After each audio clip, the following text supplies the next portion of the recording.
Hello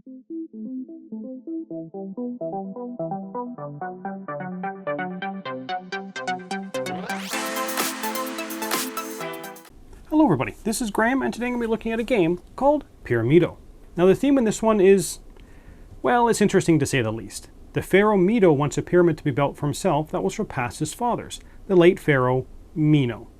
And the building blocks you're going to be using are actually named after the late pharaoh. And the word that they used for these blocks means do the will of Mino, or Dumino, or we might say domino. Yes, this is a domino placement game. Each domino has 2 blocks. They can either be the same color or different colors, and will always have 2 jewels on it. Now the game is played over 4 rounds, with each round's playing field getting smaller and smaller as you build up your pyramid, because you're going to be building on previous stages. Now you're going to be getting points at the end of each round for how many jewels that are visible in marked areas. And you can only mark a certain number of areas per round based on the number of jewel markers you have. Now when I first got this game, I must admit I was a little amused by the theme. It's just such a stretched thin theme. And the truth is, that's exactly what it is. But the gameplay is kind of an interesting puzzle. Based on the tiles that are available to you, which ones do you take? And how should you position them? In the first round, all the tiles are visible, and therefore all the jewels are visible as well. But as you place on top of those dominoes in subsequent rounds, you're going to be covering up some of those jewels, which leads to some interesting gameplay based on how basically keeping the ones on the bottom rows still visible. Needless to say, I was intrigued by this one. So will it be classified as one of the great wonders of the board gaming world? Or will it just be crumbled to dust and forgotten? Let's get it to the table, see how it's played, and I'll come back with my final thoughts on Pyramido. So here's Pyramido set up, and I'm only showing one player's play area. Each player gets a set of 6 different jewel markers along with 3 resurfacing cards. These resurfacing cards are double-sided. The dominoes are shuffled and 3 are set aside, and the rest are put into 4 face-up piles. Then the 3 set-aside tiles are placed in front and in between 2 stacks of dominoes. So these 3 are what's called the quarry. The game is played over 4 rounds, and each round you will be building a level of your pyramid. The first level is going to be 5 by 4 squares and requires exactly 10 dominoes. On a player's turn, they'll do 4 steps. The first one is mandatory, and that's to choose and place a domino. You can select any of the 3 dominoes from the quarry. When you place a domino, it must be adjacent to a previously placed domino, and it must fully connect. Once a domino is placed, it cannot be moved. You cannot go outside the 4 by 5 grid for the first level. If the domino you take does not fit, which can happen near the end of the round, you have to use your resurfacing cards to fill in empty squares. If you don't have enough resurfacing cards, you will automatically lose the game. Once you have placed your domino, you must place 1 jewel marker on the new domino. If you can, you must. Take one of your unplaced jewels and place it on the new domino matching the color. Once a jewel is placed, it cannot be moved, but at the end of the round after scoring, you will remove the jewels for the next round. You can then, and this is completely optional, use one of your resurfacing blocks, either side up, on an unmarked block of the new domino. If you can, you must mark the resurfacing cards with one of your jewel markers. Now this is the only way to get 2 jewel markers to be added to the same domino. Finally, you must replenish the quarry. The domino you took must be replaced from one of the 2 stacks directly behind it. At the end of the round, you're going to be scoring. Each group of connected blocks of the same color is what's referred to as an area. An area containing a jewel is called a marked area, and you'll score 1 point for each jewel icon in that marked area. Any area that does not have a jewel marker will not score. You then score 1 point for each jewel icon in the marked area with the fewest jewel icons. If there's a tie for the fewest, just pick one of them. Once the scoring is done, you'll remove your jewel markers and start stages 2 through 4, which will be played out in the same way, but the area will become smaller and smaller. You can still score jewels in marked areas that are on lower levels as long as you can see them and they're connected to the higher level areas. In stage 2, you'll be building a 4 by 3 level on top of your first level, like this. Stage 3 is 3 by 2. And the final stage is 2 by 1, or just a single domino.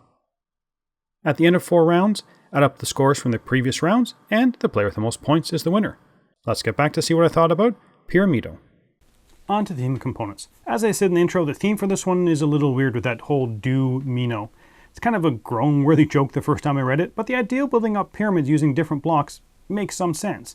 And the shrinking playfield is definitely thematic as you build up your pyramid and it's getting smaller and smaller. So this theme is fine, but it quickly fades to the background as you play because this really isn't a super thematic game. For the components, they're really good and nice. The pyramid blocks themselves are nice and large. The wooden pieces are great. I mean, they're really nice here. At first, when I picked up these resurfacing pieces, I thought they were a little lackluster because just how thin they are. But I soon realized that they needed to be that thin because you need to fit them underneath the pyramid blocks without messing them up. The rulebook is nice and clear, and it has a lot of really nice pictures and illustrations that really kind of show a number of concepts. So overall, I'm really pleased with the components for this one. But for me, the most important aspect of any game is of course, the gameplay. This one is super easy to play. Take a piece and place a domino, and put a marker on it if possible. But that simplicity definitely belies an interesting puzzle underneath. The first stage you build is a pretty standard fare, and we've seen it many times before. The push between making one big block with lots of jewels in it or having a few smaller ones with more or different types of jewels. There are many games out there that have done exactly what this is on that first stage. But what this game adds is the height element. The idea that the tiles on previous stage can be used for current stage makes the previous stage slightly more interesting.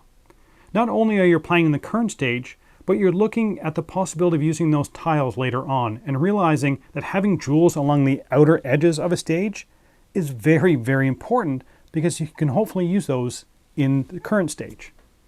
Unfortunately, after a few plays, people start to realize that, and everyone is making sure they have jewels visible around the outer edges of their stages. Then the randomness of the draw becomes a little more critical factor on who will win. Everyone ends up doing very similar strategies, but you're hampered or helped by that random draw of the tiles. Yes, you can see what's coming, but sometimes you can see the tile you need, but it's not in the quarry, and you end up taking a non-optimal tile. And of course, the next person may get just the tile that they needed. Now, I really do like the addition of those resurfacing tiles. It gives you a few more ways to manipulate the domino you just took. And I like that it has to be placed at the time you take the tile and not later on, like on a subsequent turn. I also like the addition of the jewel markers. You can only ever score one of each color. And in later stages, you're not going to be placing all your jewels. And since you must place a jewel marker if you can when you place that domino, it makes those early dominoes you place kind of a pretty critical pick. Just hope you're able to get more dominoes later on that's going to work with those first couple that you've picked for that stage. So would I recommend this game? This one's really hard to say. The game really doesn't offer a lot that's new to the genre. So that little that it does add, the height aspect for one, is that enough for you? For me, it just is. So I'm going to recommend it though, but kind of just recommend it. Now I really like the components. From the tiles to the jewel markers to the rulebook, they're all really well done. I also like the basic mechanism. It's nice and simple. I do appreciate the added gameplay things like the resurfacing tiles, the jewel markers, and of course the height element. I also enjoyed that what the height element added, being able to use the lower stage tiles to the current stage was definitely fun. I like the concept of the quarry and how it was refilled, but I'm really not sure whether that mechanism is absolutely necessary to the gameplay. I did find, though, that as players got more experience in the game and realized the importance of those tiles with the border jewels, that the randomness of the draw became a much more influential piece of the game. I also wish there was a little more to the game, or different ways to play, since the major thing that this separates from the other similar games is that height aspect. I would love to have seen more done with that to kind of really set it apart from other these domino placement games. Overall, though, I'm still going to give this game a 7 out of 10 in the Dice Tower seal of approval, but just barely. This is a game I enjoyed my plays of, and with new gamers or playing with a family, it might be one that I pull out every once in a while. I do worry, though, because it really doesn't do enough to make it really stand out in a crowd of these tile placement games, that it's going to quickly be forgotten, even though it does have a few neat tricks in the box. But that's it for the moment. Until next time, thanks for watching.